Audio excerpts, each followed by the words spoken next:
Yeah, we're going to let this run for a bit. Hello.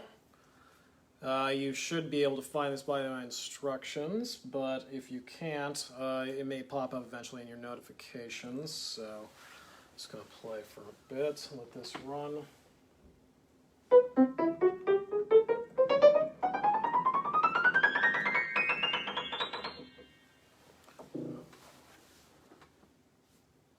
Hey Katie, I can see you watching. I'm going to put a couple of hairs out of my mouth. Readjust a bit so you can really see my fabulously styled quarantine haircut in high def and with proper ratios. So, okay, we got 4 people watching. Pretty good turnout right from the get-go with this one. I guess my instructions worked out a bit better. So I kind of want to keep on to the schedule that I was doing before, of like every 2 to 3 weeks. The next one most likely is going to be a bunch of Russian and Soviet piano music, which will be really cool. So I'll announce that probably before the end of the week. So that's pretty good. I see Chardell's there. We got 4 people. I'm going to let this run for a few more minutes to see if anybody wants to pop in. Before we start, if you guys have any suggestions, I'd love to hear them. I don't play requests exactly, but I'm curious to know what you would like for this sort of thing. Okay, Keith just popped on. Hi, Keith. Also, let me know if you tried to donate and the link didn't work. Let me know that. That was important. I'll just say a little bit about this before we start. There's going to be multiple movements in each of the pieces I do. There's 7 songs and there's 5 piano movements, and in the event page I listed all of the movements there, so hopefully you'll be able to jump back. I'll announce what they are beforehand, but I don't want to take up a lot of time with that. So if for posterity, everything will be listed there. It's not like the last time where it was a surprise what I was doing. And also I was doing like 30 pieces, so listing all of those would be nonsense. So Mary's on. We got 6 people. I really do like this format a lot. I realize that everybody and their dog and their dog's dog and their dog's mother and their mother's camel and their camel's hairdresser and their hairdresser's yoga's piano tuners and the elders of Zion all started doing live streams at once, but here we are. It's very good. I know I've said it before, but I really like not being beholden to other programmers to do this. It's very neat. Okay, hi Mike. Glad to see you on live. So we've been going for a couple of minutes. I guess we can just start. So, hello. This is going to be another recital, and it's going to be a little different from the others in that it's sort of like a formal lecture recital.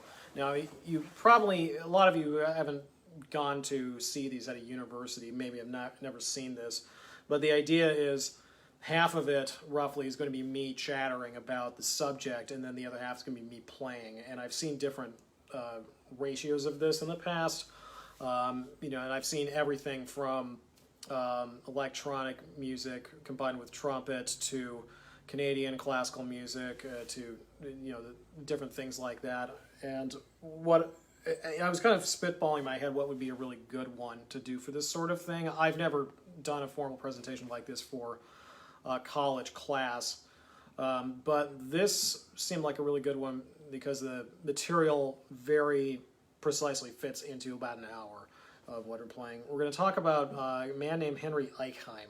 I don't know if that's exactly how to pronounce that. He's an American composer who lived from 1870 to 1944 and composed for from the early 20th century up until about a decade before his death or so.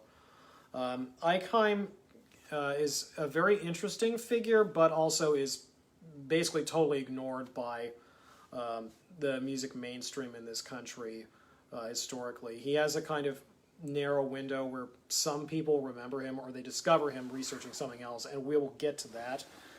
But he's never been taken very seriously as a composer, even though he was famous in his day as a lecturer and Leopold Stokowski played some of his pieces, and he also had a ballet produced that toured around for a bit. But he's mostly known as an expert on Asian music from China, Japan, Korea, Southeast Asia, and also as a man who collected musical instruments from that area. And his collection still exists at UC Santa Barbara. He lived in California in the last part of his life. And that is still considered a really important ethnomusicological collection. So you got Hank and Engelman and Megan's on. That's cool. So, but I'm going to talk about his life more chronologically to do with the music. Part of what drew me to this is that for all intents and purposes, he only published 2 pieces, 2 big sets. And one of them is a song set and the other one is a piano set. Now, I technically lied a little bit when I put that post up originally because there is an orchestral version of the piano set. We'll get to that later. But I'll start from the beginning, essentially, and getting into why anybody would care about him in the first place. Eichheim started off pretty early with music. He was a violinist, and he notably played the violin with the Boston Symphony Orchestra in the early years of the century. And I don't know how good of a violinist he was because there's no recordings that exist and he wasn't a soloist. But that's no small racket. BSO is a pretty big deal. When he was in Boston, he began to compose, and I don't know a whole lot about the early years of his compositional career except for a few pieces from that era. And the reason he is interesting to me is because of the first of the 2 pieces he composed, were art songs that were based on poems by the Irish or the Celtic revival writers. So this is Yeats and Fiona MacLeod, which was actually a man writing under a woman's name. So in the American music took a while to kind of kludge into being American music as we know it, American classical music. And the first people to get notably famous as composers, as a group, were in the 1900s. There were people who were in the 1910s. There were people who were known kind of as impressionist composers. There have been a couple scattered names in the 19th century, like Amy Beach got very famous in the middle of her career in the 1890s, and MacDowell was very famous. But the people who I'm thinking of are still very fondly remembered today and played. Most notably, Charles Thomas Griffiths was an American impressionist, and he died very young, but he left a body of music which is really, really highly regarded and still very popular. His piano pieces are pretty popular. And another one of the colleagues around them was Charles Martin Loeffler, and I've never been sure how to pronounce his name, who claimed to be of French ancestry. Impressionism was not an American art form. It was a French genre, developed in the 1880s and 90s by people like Debussy and Ravel, and I know I've probably talked about them, and you probably already know that. In the mid-1890s, this new radical style of music burst onto the scene, which began to kind of erode the foundations of what traditional music was in Europe.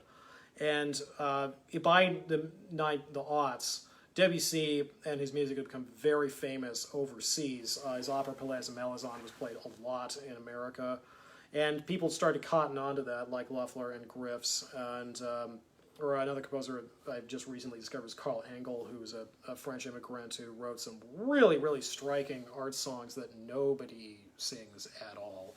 That is for another time.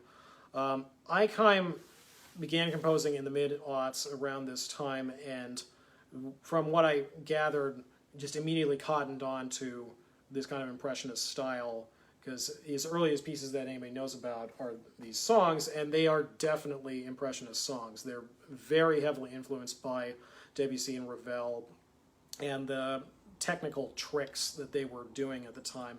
And from a technical standpoint, craftsmanship, experimentation with form and with harmonies and colors, these are really advanced for the time. And like a lot of the music was by these guys, Griffiths was really, really creative. John Allen Carpenter, who I played in my American piano music recital, I think 2 back, I did his Diversions. He was another one who wrote a lot of impressionist music.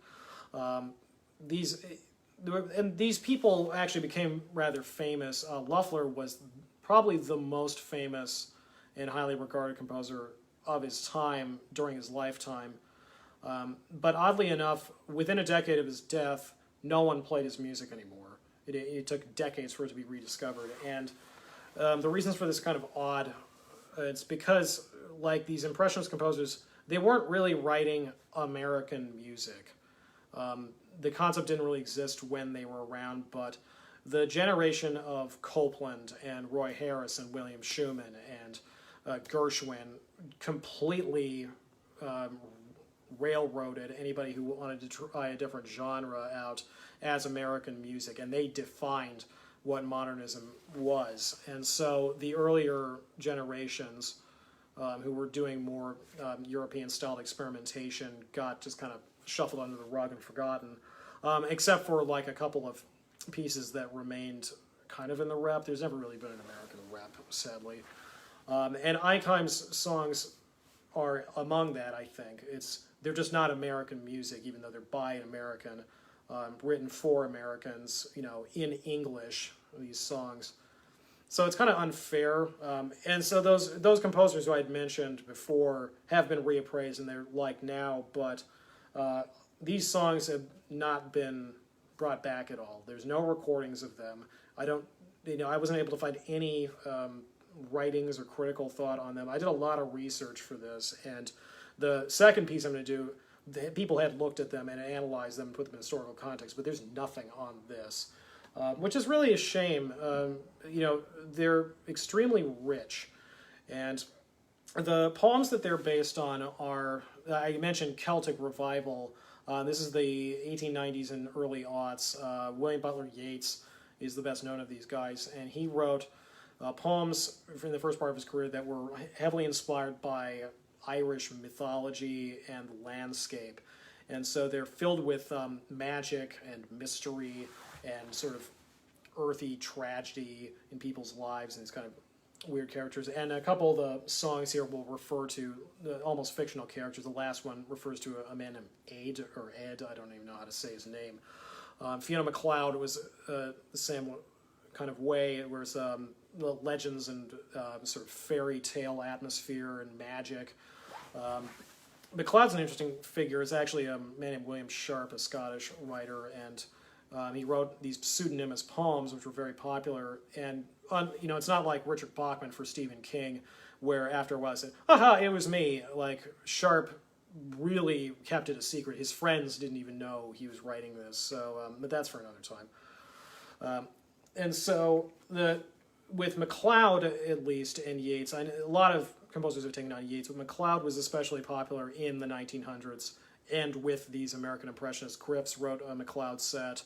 Loeffler wrote a MacLeod set, which is really great, and was recorded with an orchestra by Indianapolis Symphony back in the 90s. That's a really good recording. And they haven't really become famous, but they're still fondly regarded as lyric poetry about sort of Celtic ideas. And so Eichheim is working in that tradition, and this, I would say, it's not as... there's a kind of light texture you might expect and a sparseness with, if you know traditional Irish music, for this to take. It's not really like that.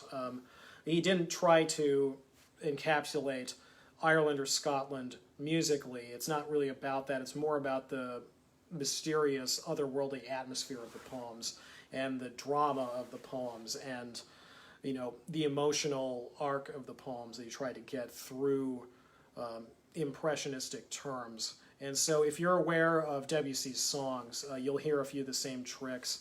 Like I recently we got a collection of Debussy's stuff, and there's these thin... Was it one over here in the third song or fourth, where there's this motive where he's got this two-layered, it's like a dyad but in both hands to do this contrasting counterpoint melody. It sounds like this.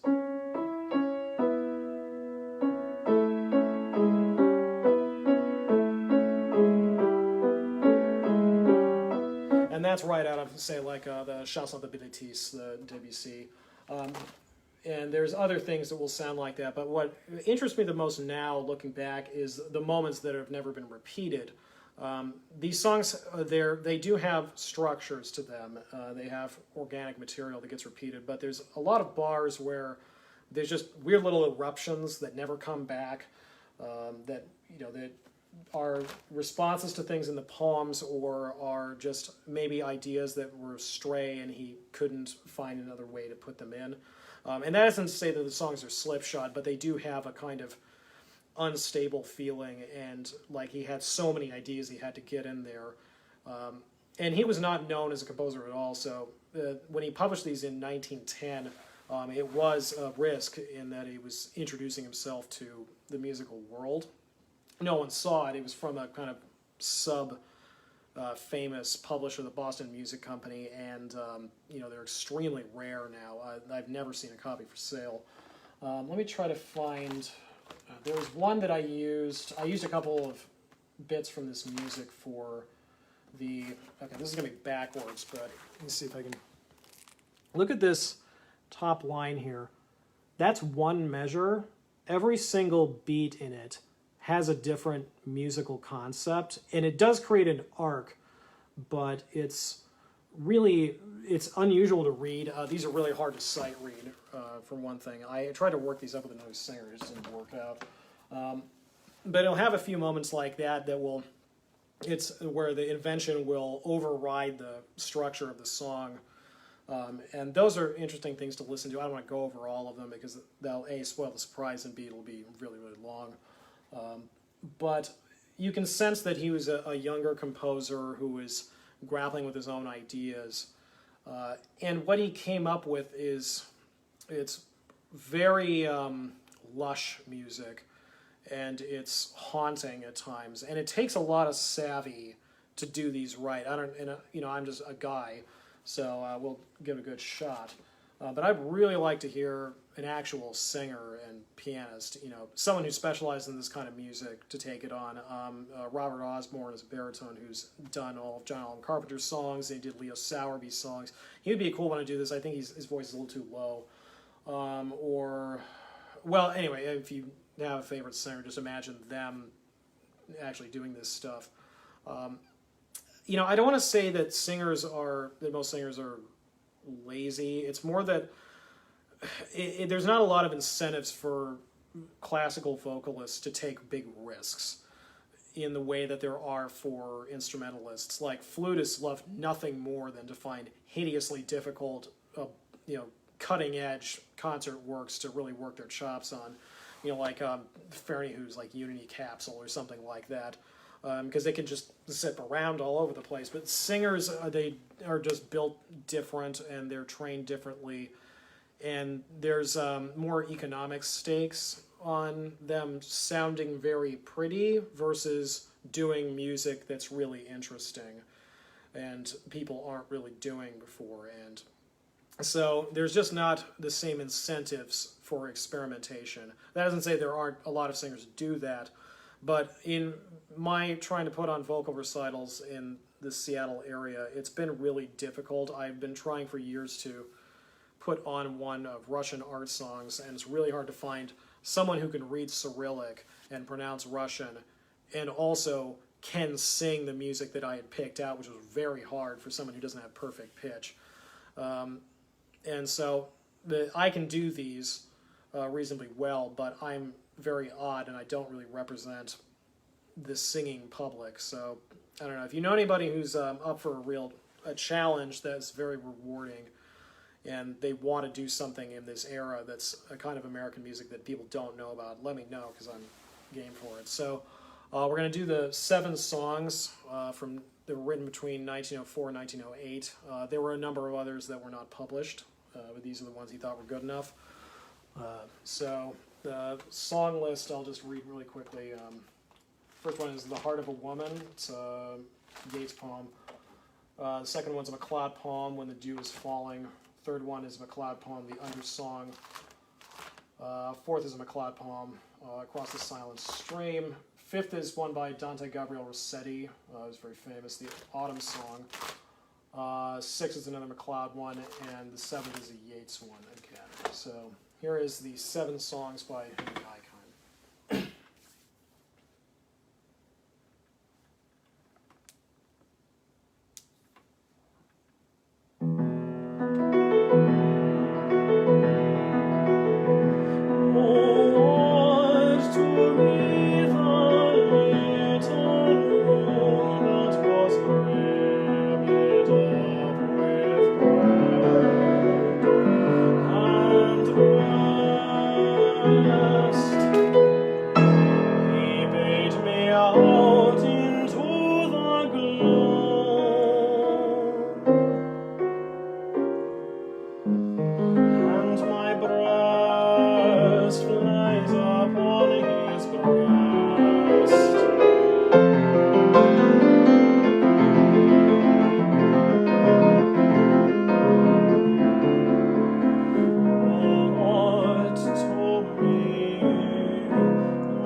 The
sick and dumb, with sense of thought to come.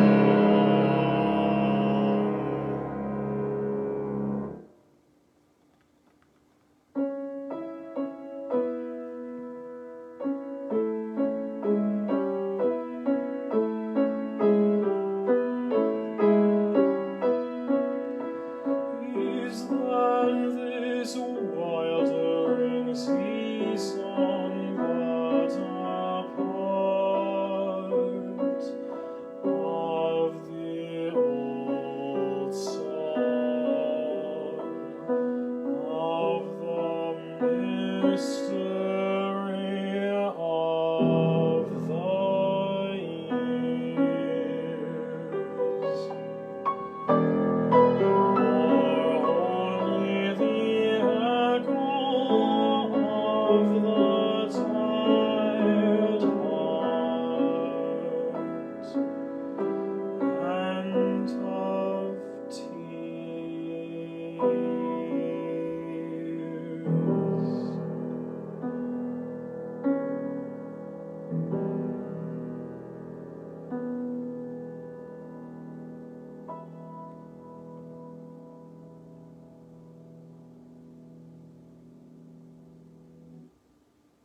the soul feels like a dried sheaf bound up at length for harvesting,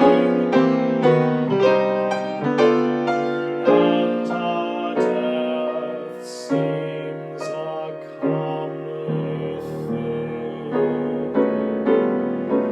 in autumn.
It's really stirring music at the end there.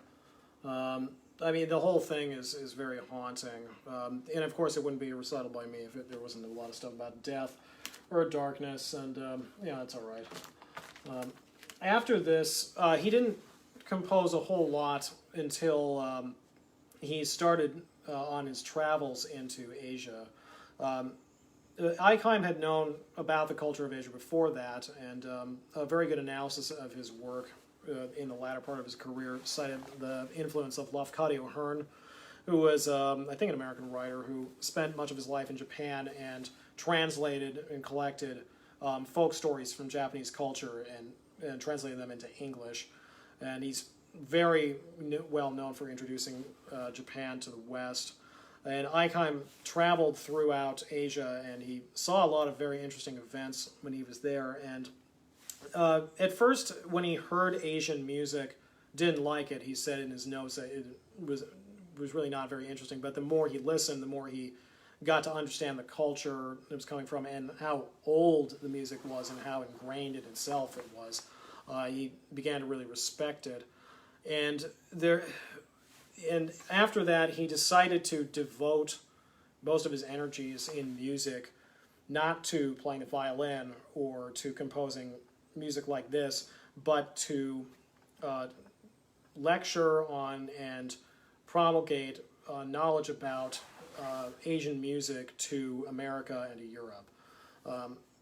In the modern time, we really underestimate just how hard it was to hear music that wasn't locally played at all. Now you can go on YouTube or wherever and get any kind of folk song from anywhere in the world instantly. You were back in the CD age. There was still, in the '90s, there was world music sections, which has everything from, just ethnomusicology recordings to, hip hop with all sorts of stuff in it. And so what he was doing was by talking about for Chinese and Japanese music and Thai music, and specifically by collecting instruments and then bringing them to the U.S. And before you say anything, this is not like a British Museum collecting thing. Like, he actually paid for and worked with people to get these instruments. There's no hint that he was like stealing them. And I understand how that can be a fear if you've got like an old art collection that's in a country that is not with a country, especially when white people are involved. He did everything out of respect and genuinely thought that Asian music was not only had a much richer history than most of what was being played in his time. Like, he thought jazz was terrible because he knew about Chinese music being 5,000 years old, and that opinion hasn't aged very well. But he was very notable in his day for doing this, and he introduced a lot of people to musical modes and instruments and just ways of thinking through music that they'd never heard before. And through this, when he was living in China for a while, he's in Peking, I know, in the late 1910s, he started to write music that used tunes that he had heard throughout his travels. And apparently in programs he would actually say what specifically they were, but my edition of this does not say that, so I can't really speak to what they are. But these were snatches of songs that he heard, possibly outside of, while walking streets in big cities, that were from people playing instruments to people just singing by themselves, and all sorts of different genres of music, which more learned people than me would be able to talk about for many, many hours. And then created original music to back it up and to synthesize it with what he thought was modernist Western music. And because he was an impressionist, he really cranked up what he knew about impressionist experimentation into overdrive to create these. And this is not new. Going back to Debussy, a lot of Debussy's first experimentation came after he heard the music of like Bali and other Asian cultures in the late 1880s at World's Fairs. And so he wove different rhythms and harmonies that synthesized in his own way into his music, and that ended up having this massive influence on Western music. It's the influence that it just happened to come from East Asia at the end of the 19th century into all of Western culture cannot be overstated. It's a really, really big deal. And so there had already been a while when people were doing this sort of thing with different, varying degrees of success. Some of it more, I would say, more respectful than others. And this is, just kind of the opposite end of the wave. After the Second World War, these pieces really stopped being part of the concert repertoire. Movie music still would use stuff to create local character if they were setting something there. But I think everything changed after the Second World War, and priorities shifted, mass communication shifted, and then the kind of need for this, the hole that this might have been filling in concert programs in the first part of the century was just gone. And because of that, there hasn't been in the West as much people doing this sort of thing. And a lot of it can come down to maybe that it's not really... People question why this is done at all. Again, before recordings, the only way you could hear, say, Chinese folk music was to have a concert piece like this, unless you just happen to have players come over and play traditional instruments who knew what they were doing. Sorry about that. I'm just going to have to keep talking through it. There's basically nothing. But now, nobody really does this anymore because there's not really a need to educate people in that way. And the big problem with this kind of music is that these tunes are not presented in context. They are not played on their traditional instruments, even though with the orchestral version of this and these later pieces like Bali and Java, he got those instruments into orchestras. Like Bali, which is very cool and you should definitely listen to, has a gamelan set in it, a small gamelan, which is used to accentuate things and to actually play gamelan music. But it's played by, this music is built to be played by people who did not play these instruments, who would never hear these instruments, probably, unless he personally educated them, and would not go to these countries, and for audiences which were not aware of it before. And so you have the question of authenticity. Is this really the proper way to present this? There was at least one recording of him playing, or I think his wife, playing a movement out of this piece I'm going to talk about, Oriental Impressions, in Japan, and they recognized one of the tunes that was in there, and then they just started laughing because it was just ridiculous to them. So, then it gets into the whole hoary problem of did Asia really need to know about Western classical music to begin with, and then that can fall down a rabbit hole, and we don't have time to go into it. This has been a long problem with any time you have big culture clashes.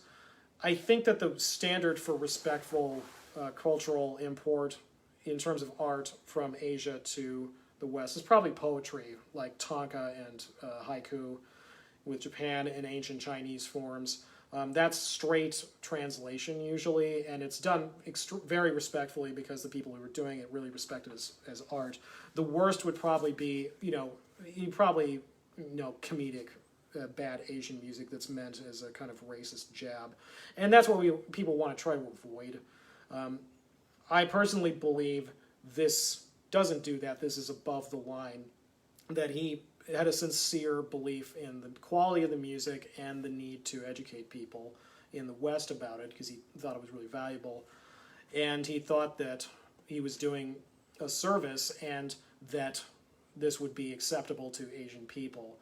And he was, there was enough in the established Asian music to do that with Western music. You can blend them in a way that sounds very pleasing. If you want a bad example of Americans doing this sort of thing, there was, in the 1900s, there was a movement of American Indianists, and they collected as much as they could Native American music and then tried to fit that into Western classical music, and the results are terrible, and no one plays that music anymore, very rightfully. So what are these exactly, to say this? I said they were snatches. He calls them Oriental Impressions, and different reviews from the time called them, not medleys, but sort of remembrances, I would say. There's 5 movements. He wrote, I think, 7 in all. The orchestral version, which was published later, has all 7 of them. And they are a Japanese sketch, a Japanese nocturne, a Korean sketch, nocturnal impressions of Peking or Beijing now, and a Chinese sketch. So the other ones were about Southeast Asia, but he didn't get those into piano versions. And they went through a lot of different revisions. They were written in the late 1910s and early 20s. They were not published until 1928 in England, and then a year later in the U.S. The orchestral versions were actually quite successful in their time. Stokowski was a good friend of his through these orchestral connections and programmed the Oriental Impressions and Bali and Java into concerts. And there are a couple of recordings of the orchestral pieces, really, really old, like 78 recordings that Stokowski made, which are very interesting to hear now, which give you some of the impression of what concert going in America in like the 1920s was. As with the 7 songs, there are structures in this, and there are moments of sort of volatile eruption. Let me try to find it. There's a couple bars here where they're like, if you can just see across this page, there's very long bars. There's lots of things where there's musical material on top of itself. There's a lot of deft layering of textures and repeated ideas. This is all stuff that the Impressions introduced and did very well. Because they were trying to create sound spaces that were almost 3-dimensional, places where you could walk around in. And so, like the nocturne pieces are purportedly were him at night in Beijing or Tokyo, and just hearing different sounds coming at him. The first movement, Japanese sketch, is based on a bell, this giant temple bell being hit, and then reverberations on top of that, and then with, I think, a shakuhachi theme done after that. And again, these things are not, unless you have program notes, they're not really in context, and they wouldn't be presented together in this way. And so, really, this is kind of him mentally processing all of this music into terms he understands, and then terms that I can understand. Because I'm kind of as much of a schmo about this stuff as, not necessarily he was, but most people would be expected to be at the time. I know a lot of musical instrument names, because I used to be a nut for that. The formats of this have kind of fallen out of my mind since college, though. And so I'm in the boat of a lot of other pianists who might have taken this on back in the day. Or other things. You can hear, like, in a Chinese sketch, you can hear stuff like, it starts out with little textural things to maybe imitate musical instruments that you didn't have on hand to show off to people. And there's a few other things you might be able to get legit flavor. But a lot of it is, the material is, again, harmonies from the West and atmospheric ideas from the West in modern music at the time. And you'll hear, and there's a few things that he does in the name of experimentation, which I don't know if I've exactly seen elsewhere, such as in the second movement in the Japanese Nocturne. There's a moment at the end where you'll hear, in the orchestral version, there's a soloist who's just instructed to play kind of out of time. And then in the piano version, he went so far as to, if you can see this, but the bottom 2 rows here have no bar lines, and the right hand and the left hand are not meant to line up, which is something that's oddly difficult to play. We'll give it a shot. And it creates a strange effect. In the third movement, their left hand spends the entire time playing, I don't know if you can see this here, but a kind of just repeated figure out of time. And in contemporary music, what the composer would do is, say, have a little cell, like a box with, say, 6 notes in it, and then it says repeat, and then there would be like an arrow pointing to the next thing, to as long as you were to play it, and then other things would be on top of it, and there would be different tempo markings. So he does a kind of primordial version of that, or proto version of that. which is actually historically notable. Not many people. It's really hard to figure out how to do that back then, and this is about as good as anybody could do. I know that Rimsky-Korsakov in Scheherazade had a couple moments like that. I think there's this big bassoon solo where it's just a repeated like two-note pattern under it that's out of time. So it had been done before, but very infrequently. So it's interesting to see different ideas of that. There's all sorts of textural tricks in here, hemiolas and strange note groupings with arpeggios. And the big, I guess the big mood of this is mystery and drama. Is the big thing. It requires a liquid sense of time and a real serious ear for dramatic timing and resonance. He thought of Japan as being a poetic place filled with drama, and a lot of that can probably be due to the fact that he was, an outsider and wasn't used to this stuff. I'm sure that travelers from Japan going to, say, Europe would see castles that were thousands of years old and thought, wow, this is really this is a lot of deep history that I don't really understand, and have a similar feeling in your heart. But the historical processes that came before Eichheim and before those other people gave it a different context of thought. So I'm going to play this piece, but I understand if people think this is not good for it to exist or for people to bring back. This question comes up, every now and then when people play, those Debussy pieces that refer to East Asian music, or Ravel's pieces, or any time you have a Western composer interpreting indigenous music that isn't part of his own background. Sometimes people can get away with it with their own countries, but I feel like there are no right and wrong answers with that. There's just more information. There's more points in a statistical chart. So this is one part of a spectrum, and I don't exactly know where that falls.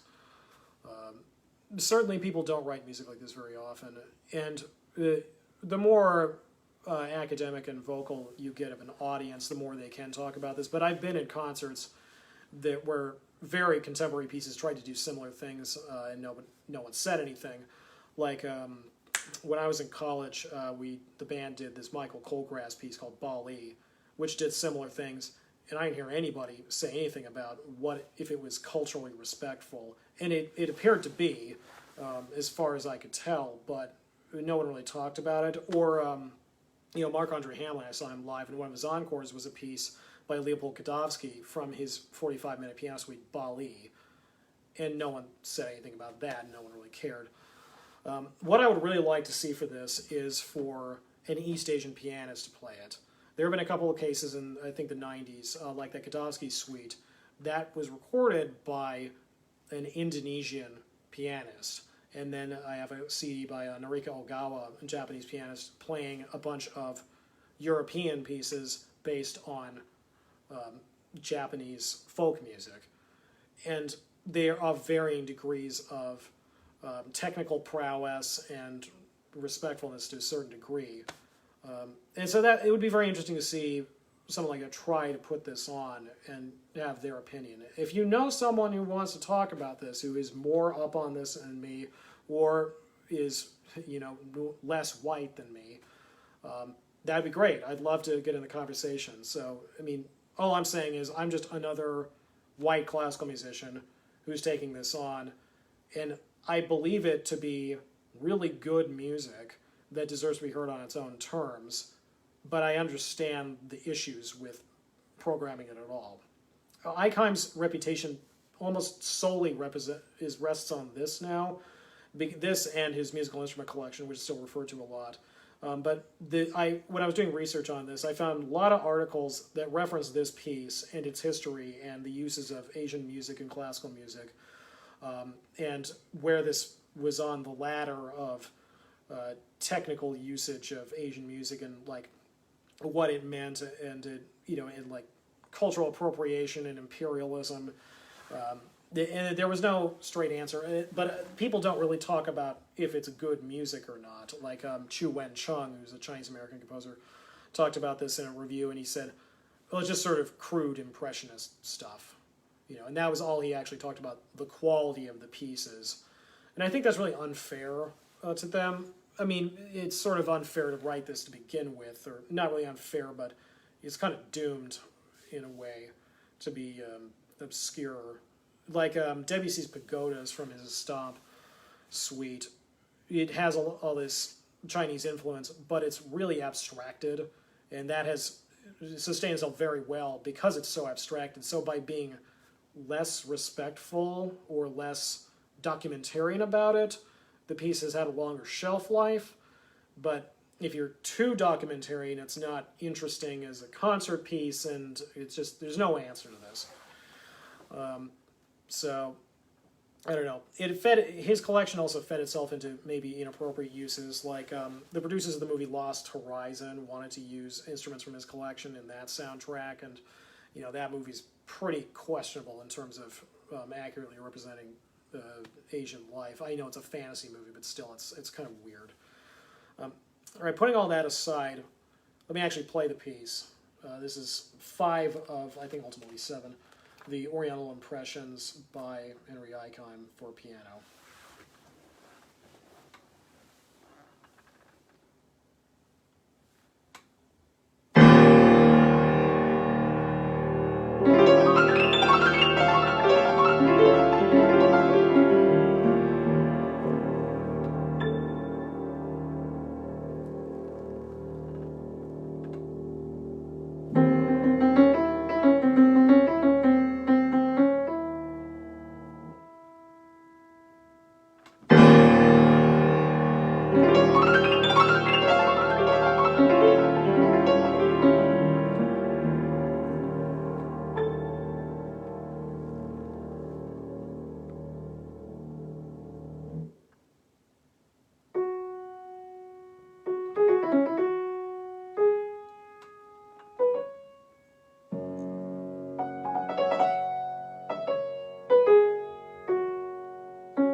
a heck of an ending.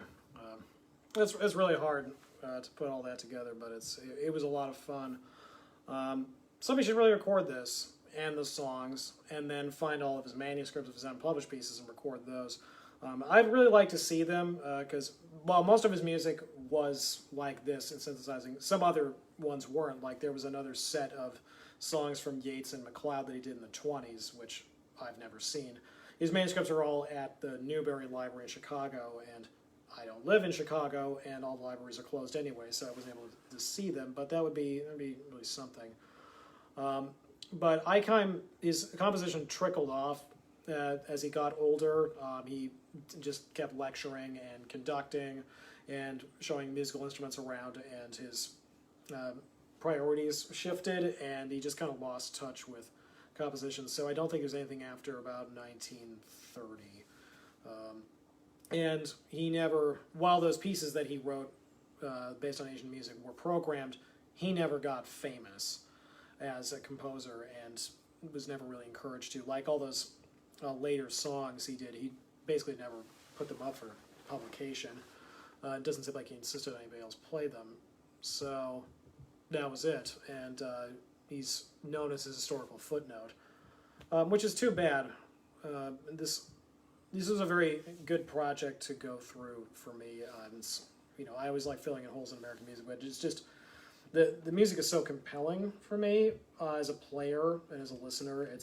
It's challenging, and it's unusual, and it's surprising in ways, and it's also not structurally like consistent in certain ways. It's not predictable, and there are things, maybe even there might even be flaws in there, but there are things to deal with, and I like those kind of challenges. I always like it when artists do too much rather than doing too little. He clearly had lots and lots of ideas he wanted to put into his music, so I don't know if anybody wants to bring back those orchestral pieces or record these or the songs, but I'll be there when you do, because it'll be really worth it. So that wraps it up. I hope this was interesting for you. I hope it was educational in some way. And it's an example of one of just many, many, many composers who had a very brief moment in the sun and then were forgotten about forever, essentially, and usually didn't deserve it, or often didn't deserve it.